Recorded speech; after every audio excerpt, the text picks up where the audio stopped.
आप सबको जय हिंद। Welcome to my YouTube channel Rozgar point official. Uttar Pradesh police re exam को के लिए आइए देखते हैं अगला प्रैक्टिस सेट, जिसका पहला क्वेश्चन देखते हैं।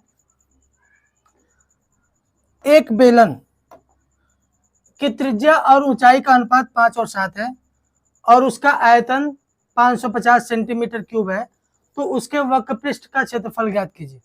तो सबसे पहले बेलन के बारे में जान लेते हैं।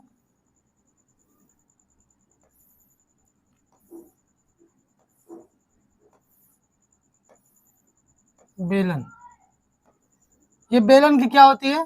त्रिज्या, यहां से यहां तक। ये बेलन का क्या होता है? ऊंचाई। तो बेलन का आयतन क्या होता है?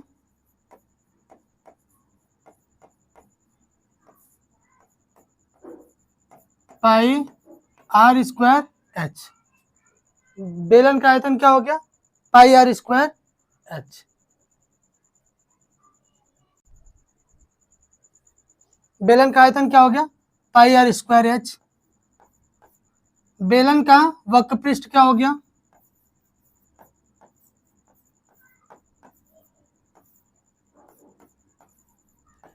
To pi r h. ये बेलन का क्या हो गया? वक्र पृष्ठ हो गया। यहाँ पे क्या दिया हुआ? बेलन की त्रिज्या और ऊंचाई का अनुपात 5 और 7 है और उसका आयतन 550 दिया हुआ है। तो बेलन का आयतन कितना दिया हुआ है? 550। तो उसके आयतन का formula pi are square H. Pi की वैल्यू 22/7। आर की वैल्यू क्या होगी? यहाँ पे 5x हो जाएगा और ऊंचाई कितनी हो जाएगी? 7x। तो आर स्क्वायर मतलब 5x का होल स्क्वायर मतलब 25x स्क्वायर इंटू एच की वैल्यू कितनी है? 7x, जो किसके बराबर है? 550 के। 22 दूना 44, 22 पचे 110, 25 से 25 कैंसिल, 7 से 7 कैंसिल। तो x क्यूब की वैल्यू 1, तो x का मान क्या हो गया? 1। x का मान 1 हो गया, तो यहाँ पे रख देंगे। तो उसका त्रिज्या कितना हो गया? 5 हो गया और ऊंचाई कितनी हो गई? 7 हो गई। तो बोल रहा है क्या? उसका वक्र पृष्ठ का क्षेत्रफल। तो वक्र पृष्ठ का क्षेत्रफल यहाँ पे रख देंगे 2 इंटू 22/7। आर की वैल्यू 5, एच की वैल्यू 7, तो 7 से 7 कैंसिल, 5 दूना 10, 220 सेंटीमीटर क्यूब। इसका क्या हो गया? वक्र पृष्ठ का क्षेत्रफल हो गया। आंसर हो गया। अगला क्वेश्चन।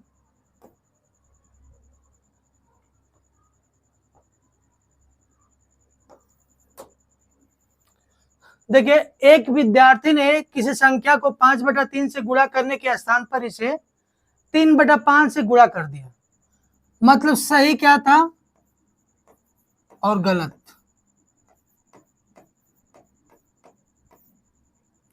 पांच बटा तीन से गुणा करने के लिए कहा गया, लेकिन वो क्या कर दिया? 3/5 से गुणा कर दिया। सही था कि 5/3 से अगर गुणा कर देता तो सही आता, लेकिन 3/5 से गुणा कर दिया। अब क्या करेंगे? ये तिर्यक मल्टीप्लाई हो जाएगा, इसमें अनुपात है। जैसे ये 5/3 है, बटा 3/5 है, तो ये 3 नीचे चला आएगा और ये 5 ऊपर चला जाएगा, 25/9 होगा। जैसे एक बार और देख लीजिए, a/b दिया हुआ है अपॉन c/d दिया हुआ है, तो जो नीचे है वो नीचे आ जाएगा और इसका नीचे ये ऊपर चला जाता है। मतलब पहला और लास्ट वाला मल्टीप्लाई हो जाएगा AD और बीच वाले दोनों साथ में आ जाएगा BC। तो सेम कंसेप्ट यहाँ भी लगा है। तो ये कितने हो जाएंगे? 25 और 9। सही क्या है? 25। गलत क्या है? 9। तो बोल रहा है कि परिकलन में त्रुटि प्रतिशत कितनी है। तो त्रुटि प्रतिशत किससे निकालते हैं? जो सही है। सही से कितना परसेंट गलत आया है, त्रुटि आया है। तो सही कितना है? 25। इससे कितने परसेंट त्रुटि आई है, गलती आई है? 25 से 9 आया है, तो 9 मतलब 16 का अंतर है। अब प्रतिशत निकालना है तो 100 से गुणा कर देंगे। 25 चौक 100, 16 चौक 64, 64%। डी ऑप्शन सही है। अगला क्वेश्चन देखते हैं।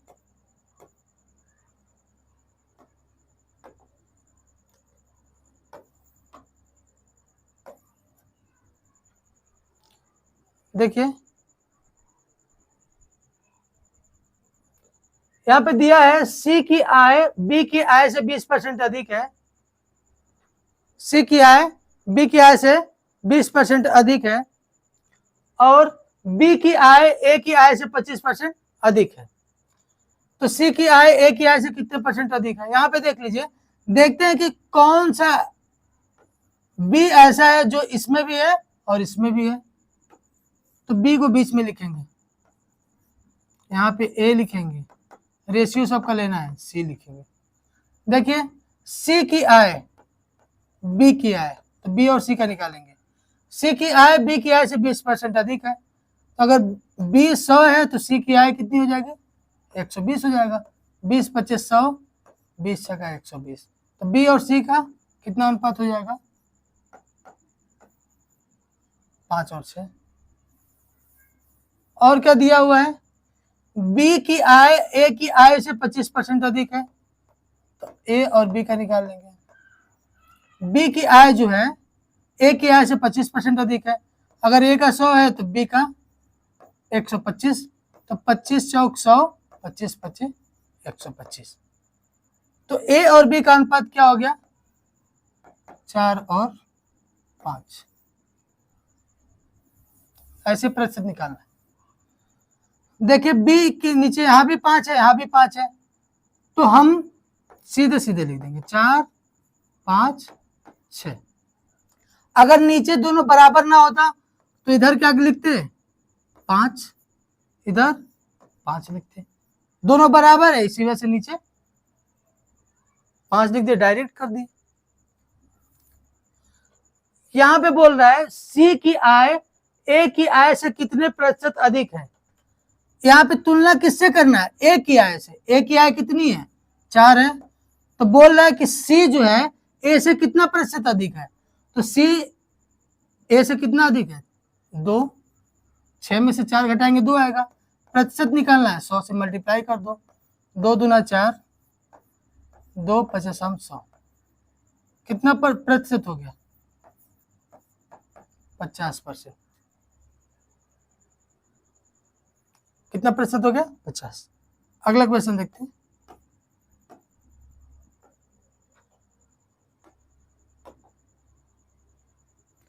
यदि दो वृत्तों की परिधियों का अनुपात ये ए बी है तो उनके क्षेत्रफलों का अनुपात।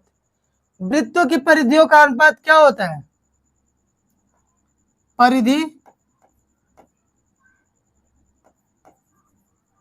परिधियों का अनुपात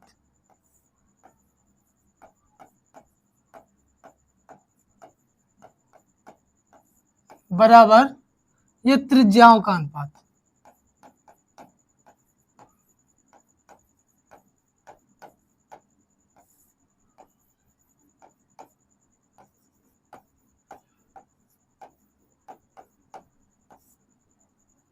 परिधियों का अनुपात ए और बी है तो त्रिज्याओं का अनुपात R1/R2 की वैल्यू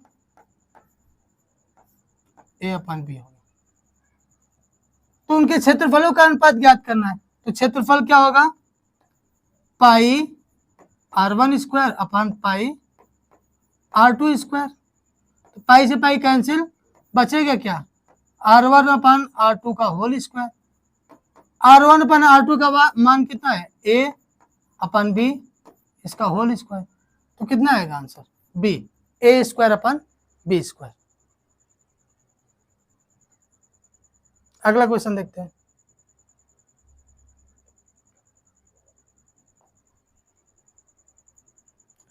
इस तरह के क्वेश्चन में क्या करेंगे? इधर 3 के फॉर्म में है, बेस 3 है, इसको भी 3 के फॉर्म में तोड़ेंगे। तो ये 27 को क्या लिख सकते हैं? 3 का क्यूब, 2x + 1। तो क्या हो गया? 3 पे पावर 3 का इसमें मल्टीप्लाई करने के इन दोनों में 6x + 3, और यहाँ पे ऑलरेडी 3 पे पावर x + 8 है। जब बेस समान है, ये बेस है, बेस मतलब आधार, आधार जो है जब समान होता है तो इनके घात भी आपस में क्या होते हैं, बराबर होते हैं। यानी कि x प्लस 8 ये बराबर होगा 6x प्लस 3। x को इधर लेके आएंगे क्या हो गया 5x, 3 को इधर लेके आएंगे 5, x की वैल्यू 1, x की वैल्यू क्या आ गई 1। ये डी ऑप्शन सही है। अगला क्वेश्चन देखते हैं।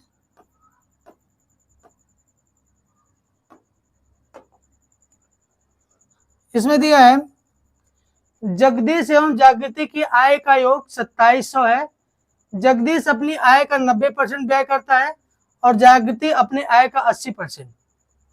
यदि दोनों का बचत समान हो तो जागृति का वेतन कितना है। दोनों का बचत क्या है, यहाँ पे देखिए दोनों का बचत समान है, तो दोनों का बचत समान कैसे करेंगे। मान लीजिए जगदीश की आय कितनी है x, जागृति की आय y मान लिए, तो x जगदीश क्या करता है 90% व्यय कर देता है, तो बचत कितना करता है 10%। यही तो इसका बचत है जगदीश का। जागृति की आय y है, ये बचत कितना करती है, अपनी आय का 80% खर्च कर देती है, बचत कितना करती है 20%। y को इधर लेके आएंगे, x को इधर लेके जाएंगे, इधर लेके जाएंगे, x अपन y की वैल्यू 20% अपन 10%, कितना होगा 2 बार में जाएगा 2/1। यह उनकी आय का अनुपात है, यानी x की आय यानी जगदीश की आय 2 है तो y यानी कि जागृति की आय कितनी है 1 है। अब इन दोनों के आय का योग कितना दिया हुआ है 2700, तो जो 2700 है वो क्या दिया हुआ है, दोनों के आय का योग 2 1 3 दिया हुआ है। तो क्या पूछा है जागृति का वेतन कितना है, जागृति का वेतन कितना है 1 है, 1 का मान निकाल लेंगे कितना आएगा 900, 900 बार में जाएगा, बी ऑप्शन सही है।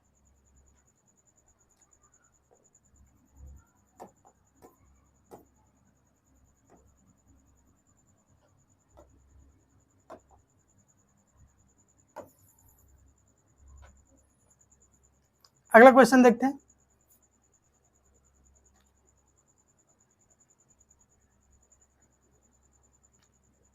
यहाँ पे देखिए ये 121 दिया हुआ है, ये किसका 121 का रूट कितना आएगा 11 आएगा, 11 5 16, अंडर रूट में 16 आएगा, तो 16 का 4, तो बचा क्या अंडर रूट में 32 प्लस 4 यानी अंडर रूट में 36,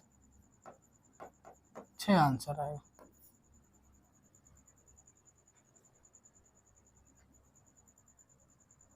कितना आंसर आएगा 6 आएगा। अगला क्वेश्चन देखते हैं।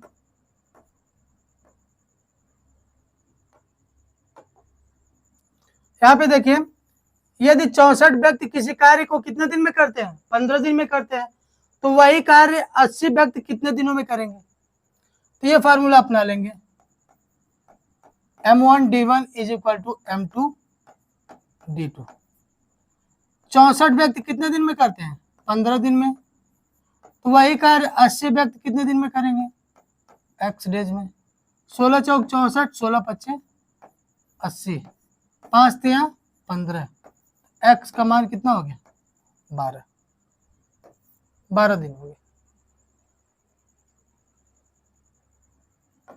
अगला क्वेश्चन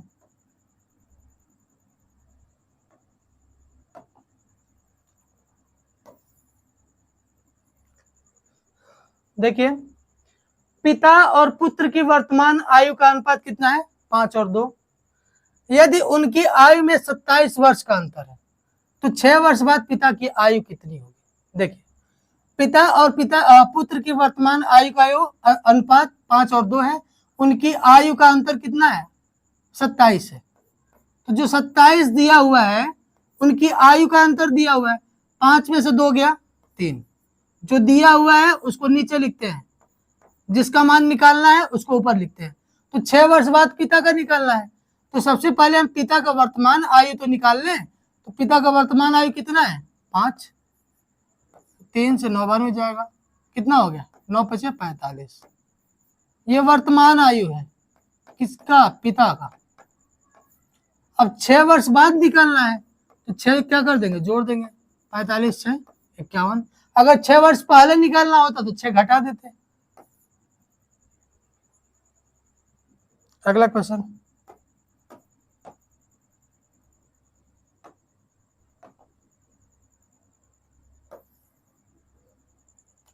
किसी कक्षा में 30% लड़के फुटबॉल खेलते हैं, शेष बचे लड़कों का 40% क्रिकेट खेलते हैं, शेष 21 लड़के टेनिस खेलते हैं, तो कक्षा में लड़कों की कुल संख्या है। देखिए मान लो उस किसी कक्षा में कितने छात्र हैं एक्स के 30% लड़के फुटबॉल खेलते हैं, तो बचे कितने लड़के 70%। 70% मतलब 70/100, ये बचे हुए लड़के हैं। और इन देखिए फिर आगे क्या कर रहा है, शेष बचे लड़कों का 40% क्या खेलते हैं, क्रिकेट खेलते हैं। तो 40% क्रिकेट खेलते हैं तो बचे कितने 60%। यही 60% बच्चे 21 के बराबर है, 21 लड़के के बराबर जो क्या खेलते हैं, टेनिस खेलते हैं। तो इसका 60% 21 के बराबर है जो क्या खेलते हैं, टेनिस खेलते हैं। 2 0 से 2 0 कैंसिल, 7 3 बार में, 3 2 बार में, 2 से ये 50 बार में। एक्स की वैल्यू कितनी होगी 50। कक्षा में लड़कों की कुल संख्या कितना है 50।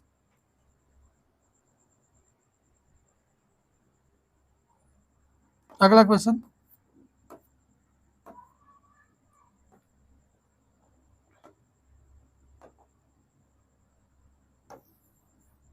देखिए 750 सैनिकों की एक टुकड़े के पास 20 सप्ताह का भोजन था। यदि 4 सप्ताह के अंत में उनके साथ 450 सैनिक और शामिल हो जाए तो अब भोजन कुल कितने दिन सप्ताह और चलेगा।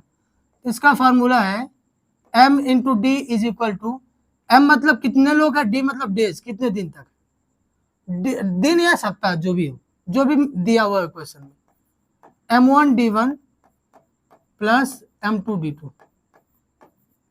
m इंटू m मतलब 750 लोग हैं, कितने दिन के लिए 20 दिन के लिए।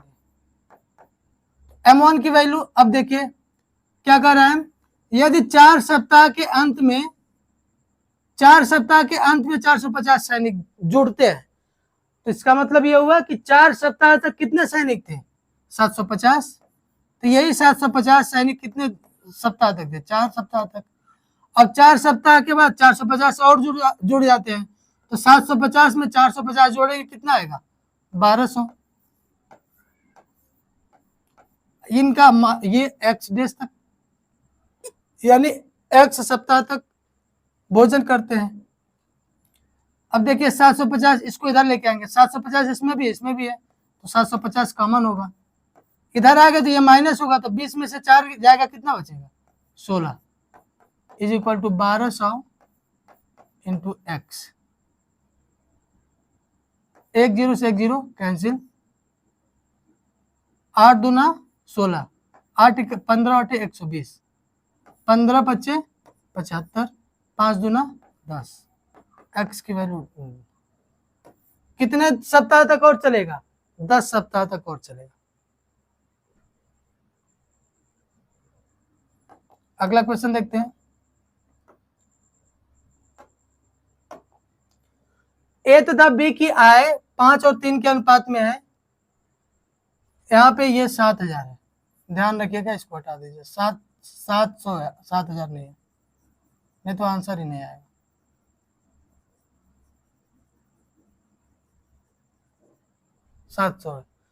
ए तथा बी की आय 5 और 3 के अनुपात में है। ए बी तथा सी के खर्चों में 8-5-2 का अनुपात है। यदि सी 2000 खर्च करता है तथा बी 700 रुपया बचाता है तो ए की बचत ज्ञात करनी है। ए की बचत ज्ञात करनी है। देखिए एक चीज क्या दिया हुआ है, सी का खर्च कितना दिया हुआ है 2000 दिया हुआ है, तो ये खर्च का अनुपात दिया है, यानी जो 2000 है वो किसका मान है 2 का, क्योंकि सी का खर्च का अनुपात कितना है 2 का। तो हम लोग क्या इससे निकाल सकते हैं कि बी कितना खर्च किया, तो बी कितना खर्च किया 5, तो कितना आया 2 से 2 कैंसिल 1000 यानी 5000। ये 5000 किसका आया, खर्च आया, किसका, बी का। क्या ए का भी खर्च निकाल सकते हैं, निकाल सकते हैं, कैसे, 2000, ये 2 का मान है, तो ए का खर्च क्या है 8 है, तो 8 का मान निकाल लेंगे, 2 से 2 कैंसिल, बचेगा कितना 8000। ये खर्च है किसका, ए का है, ए का खर्च है। अब क्या है, बी 700 रुपये बचाता है, बी क्या करता है 700 रुपये बचाता है। देखिए बी 700 रुपये बचाता है, इसमें बी का हम लोग का खर्च निकल गया कितना 5000, और बी का बचत कितना है 700 रुपये। तो बी का इनकम, आई मतलब इनकम, खर्च प्लस बचत, बचत 700 है और खर्च कितना है 5000, 700 हो गया, तो कितना हो गया 5700 हो गया। तो बी का इनकम कितना हो गया 5700।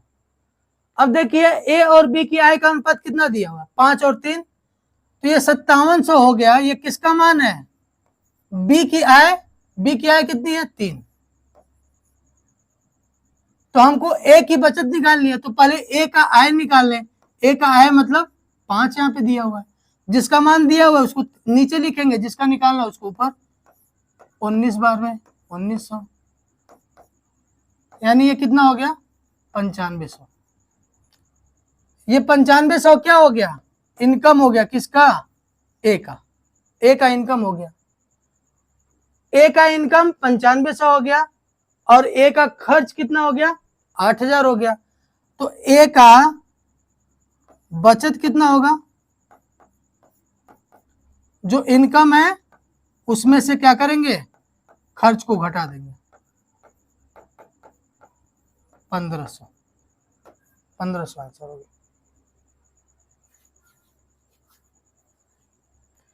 ये जो तरीका आपको सिखा रही है सीख लीजिए, कोई भी चैप्टर ऐसा नहीं है जिसमें इसका यूज ना हो रहा। जिसका मान दिया उसको नीचे लिखते हैं, और जिसका मान पूछे उसको ऊपर लिखते हैं। ये 3 से 4 स्टेप आपका कम कर देता है, वो यही तो समय बचाएगा, तभी तो आप कम समय में मैथ्स कर पाओगे। दूसरे सब्जेक्ट पे वही टाइम दे लेना जो सिलेक्शन की ओर लेके जाएगा आपको। देखिए यहाँ पे क्या बोला है, 6 वर्ष पूर्व पिता की आयु पुत्र की आयु की 4 गुना थी। तो सबसे पहले यहाँ पे वर्तमान आयु के बारे में पूछा, तो सबसे पहले लिख लेंगे वर्तमान। वर्तमान में पिता की मान लेते हैं आयु कितनी है x, पुत्र की आयु y। 6 वर्ष पूर्व पिता की आयु कितनी होगी x माइनस 6, ये 4 गुना है पुत्र की आयु के y माइनस 6, यही तो हुआ। अब बोल रहा 10 वर्ष बाद उन दोनों की आयु का योग 62 वर्ष है, तो 10 वर्ष बाद, वर्तमान से 10 वर्ष बाद यहां बोला है, ये नहीं कि पहले जो है उसके बाद 10 वर्ष, नहीं। तो ये कितना है x प्लस 10, इन दोनों की आयु का योग कितना है 62 वर्ष, y plus 10 is equal to 62। तो x प्लस वाई की वैल्यू 10 10 20, 62 में से 20 गया 42, x और y का मान कितना हो गया 42। कह रहे पिता और पुत्र की वर्तमान आयु का अंतर ज्ञात करना है, तो x प्लस वाई का मान 42 है, यहाँ पे किसी का भी मान रख देंगे, यहाँ पे x का मान रख देंगे, x is equal to 42 minus y, 42 minus y minus 6 is equal to 4 y minus 6। यहाँ पे क्या हो गया 42 में से 6 गया 36 minus y is equal to 4 y -24, y इधर जाएगा तो कितना हो गया 5y is equal to 36 plus 24 is equal to 60। तो y की वैल्यू कितनी हो गई 12, y की वैल्यू 12 हो गई तो x की वैल्यू कितनी हो गई, x is equal to 42 minus 12 बराबर 30। x का मान 30 हो गया, y का मान 12 हो गया, दोनों का अंतर पूछ रहा है तो 30 में से 12 घटा दे कितना बचेगा 18 वर्ष। ये स्टेप आपको समझाने के लिए बताया। यहाँ पे 2 से 3 स्टेप ही लिखना है आपको, ये लिखना है, फिर आपका यहाँ से तुरंत x प्लस वाई आपको लिखना ही नहीं है, तुरंत समझ आएगा x प्लस वाई की वैल्यू 42 है। उसके बाद ये 3 स्टेप, चार और स्टेप में होगा, आंसर आ जाएगा इसका। देखिए अगला क्वेश्चन,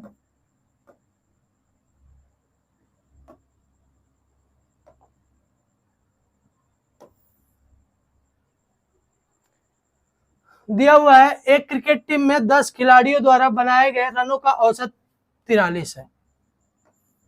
10 खिलाड़ियों द्वारा बनाए गए रनों का औसत खिलाड़ी है। यदि 11वें खिलाड़ी के रन भी उसमें जोड़ दिए जाए तो 11 खिलाड़ियों के औसत में 1 रन की कमी हो जाती है। तो 11वें खिलाड़ी ने कितने रन बनाए? देखिए जब 11वें खिलाड़ी को जोड़ा जा रहा है तो औसत क्या हो जा रही है, कम हो जा रही है। इसका मतलब यह हुआ कि जो 11वां खिलाड़ी है दिए हुए औसत से उसका मान क्या है, कम है, तभी तो औसत कम होगा। जब भी औसत कम कहे, किसी को जोड़ने के बाद अगर औसत कम कहे, इसका मतलब यह है कि उस व्यक्ति की जो रन है, 11वें खिलाड़ी का जो रन है वो दिए हुए औसत रन से क्या है, कम है। औसत में 1 की कमी हो गई तो कितने खिलाड़ी हैं, 11 खिलाड़ी हैं, तो 11 खिलाड़ियों का कितना रन कम हुआ, तो 11 रन कम हो गया। औसत में 1 कम है तो 11 खिलाड़ियों में कुल कितना कम होगा, 11 कम होगा। तो क्या करेंगे, जो 43 औसत है उसमें से 11 क्या कर देंगे, घटा देंगे, 32 आंसर आएगा। अगर यहाँ पे कहता है 11वें खिलाड़ी के भी रन जोड़ दिया जाए तो 1 बढ़ जाता, 1 औसत में बढ़ जाता तो 11 खिलाड़ियों में कितना बढ़ जाएगा, 11 बढ़ जाएगा। तो यहाँ 43 में 11 जोड़ देंगे तो 54 आ जाएगा। लेकिन यहाँ पे कम हो रहा है, इस वजह से क्या कर देंगे, घटा देंगे। अगर बढ़ता तो जोड़ देते। अगला,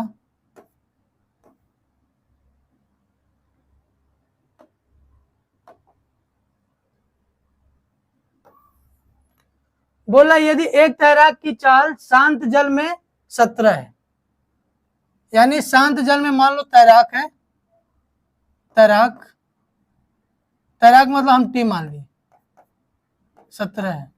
धारा मतलब हम डी मान लिए, धारा डी मान लिए, तैराक 17 मान लिए। कह रहा है 17 किलोमीटर है, हम धारा के विपरीत दिशा में 9 किलोमीटर है। धारा के मतलब तैराक इधर से जा रहा है, धारा इधर से आ रहा है।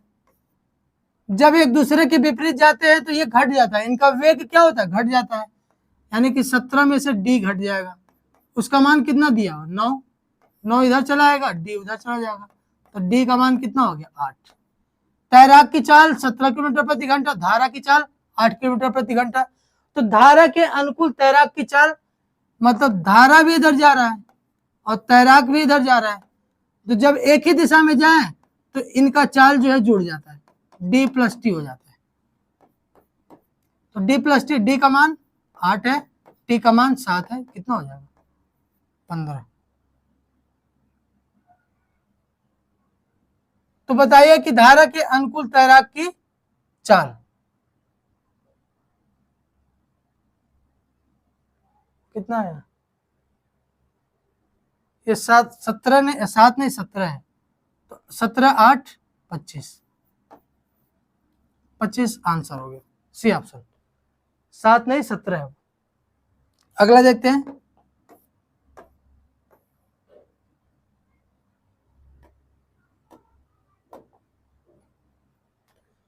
दिया इसमें नीरज और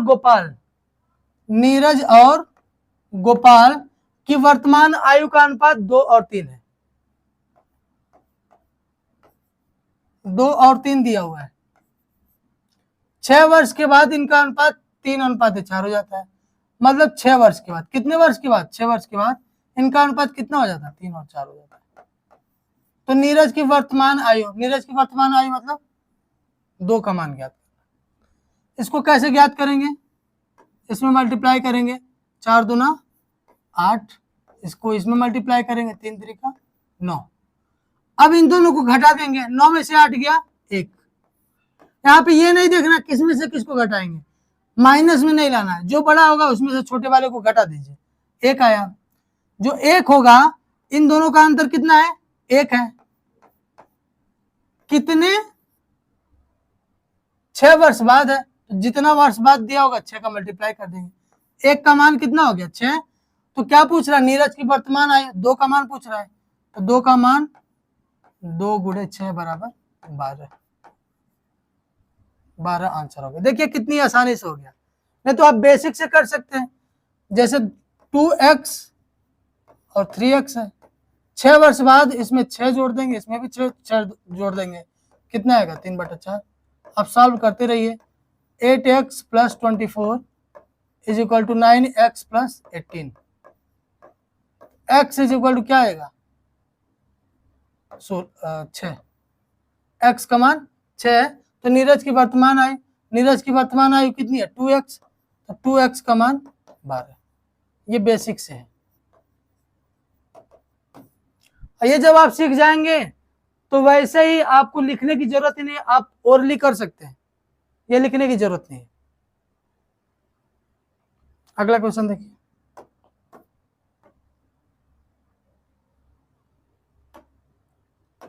इसमें कुछ नहीं, आपको फार्मूला जान लेना है। जब किसी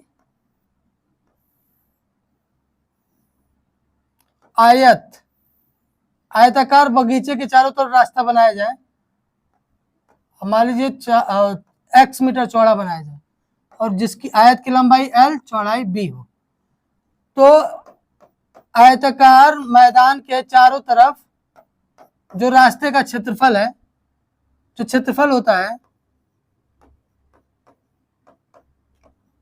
2x ब्रैकेट में l + b + 2x, तो 2x मतलब 2 × चौड़ा कितना है, 2.5 मीटर, 2.5, l का मान 45, चौड़ाई 25 + 2 × 2.5, इसका मान कितना हो गया, 5। 45 25 70 प्लस 2.5 दूना 5, ये 75 × 5 हो गया। 5 25 25 का मान 5 7 35 2 37। तो इस रास्ते का क्षेत्रफल कितना हो गया, 375 हो गया। कर रास्ते पर 10 रुपए प्रति वर्ग मीटर की दर से रोड़ी बिछाने का खर्च, तो खर्च कितना आएगा, 375 में, ये 375 मीटर स्क्वायर है, 1 मीटर स्क्वायर का 10 है, तो 375 मीटर स्क्वायर का 10 का मल्टीप्लाई करेंगे, 3750, सी ऑप्शन सही है। ये फार्मूला याद रख लीजिए। 2x ब्रैकेट में l + b + 2x, अगर आयत के अंदर रास्ता बने तो उसका क्षेत्रफल, तो यहाँ प्लस की जगह माइनस कर देंगे, बस एक चेंजिंग होगा, प्लस की जगह माइनस कर देंगे। अगला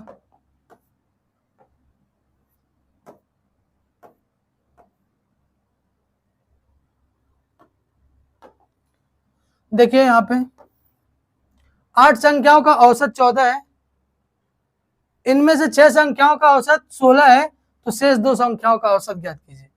हम लोग देखिए यहाँ पे क्या दिया हुआ है, 6 संख्याओं का औसत कितना दिया हुआ है, 16 दिया हुआ है, और 2 संख्याओं का औसत निकालना है, तो मान लेते हैं x है। इन 8 संख्याओं का औसत कितना दिया हुआ है, 14। देखिए यूनिक मेथड है ये। 14 क्या होता है, इनमें से दोनों में से किसी एक से बड़ा होता है और एक से छोटा होता है, तो 14 इससे छोटा है, तो निश्चित तौर पे इससे क्या होगा, बड़ा होगा, तो 14 में से इसको घटा देंगे। इससे छोटा है तो 16 - 14 2। 14 माइनस एक्स, इसका अनुपात इन दोनों के अनुपात के बराबर होता है, 6/2 के बराबर। 2 से 2 कैंसिल, तो 14 माइनस एक्स की वैल्यू कितनी हो गई? 6। 6 को इधर लेके आएंगे, एक्स को इधर लेके जाएंगे, एक्स की वैल्यू क्या हो गई? 14 माइनस 6 8। एक्स की वैल्यू क्या हो गई? 8। आंसर हो जाएगा।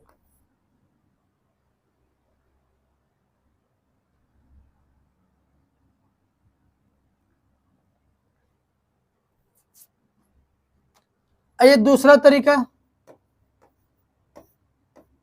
दूसरा तरीका ये है, 8 संख्याओं का औसत कितना है? 14 है। तो 8 संख्याओं का कुल योग कितना होगा? 14 में 8 का मल्टीप्लाई करेंगे, कितना हो गया? 112। जिनमें 6 संख्याओं का औसत कितना है? 16। तो 6 संख्याओं का योग कितना होगा? 16 × 6 बराबर 96।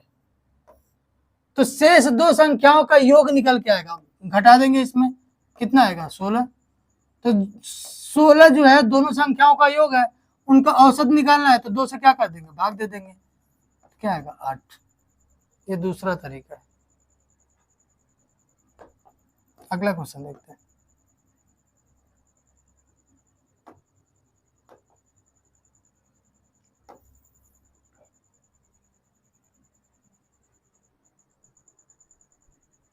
देखिए, एक निश्चित साधारण ब्याज की दर से 1200 का 4 वर्ष का मिश्रधन 2016 हो जाता है। यदि ब्याज की दर 1% अधिक होती तो मिश्रधन क्या होता? यदि ब्याज की दर 1% अधिक होती, अगर 1% अधिक होती मतलब 1 वर्ष में 1% अधिक होती, तो 4 वर्ष में कितने परसेंट अधिक होती? 4% अधिक होती। तो 4 वर्ष में कितने परसेंट अधिक होती? 4%। तो 1200 का 4% निकाल दो, 4/100, 2 0 से 2 0 का आंसर कितना आया? 48, 48 आया। यही 48 क्या हो जाता? बढ़ जाएगा, किसमें? मिश्रधन में। तो 2016 में 48 जोड़ दो, 64, 2064 आंसर हो जाएगा। अगला क्वेश्चन देखते हैं।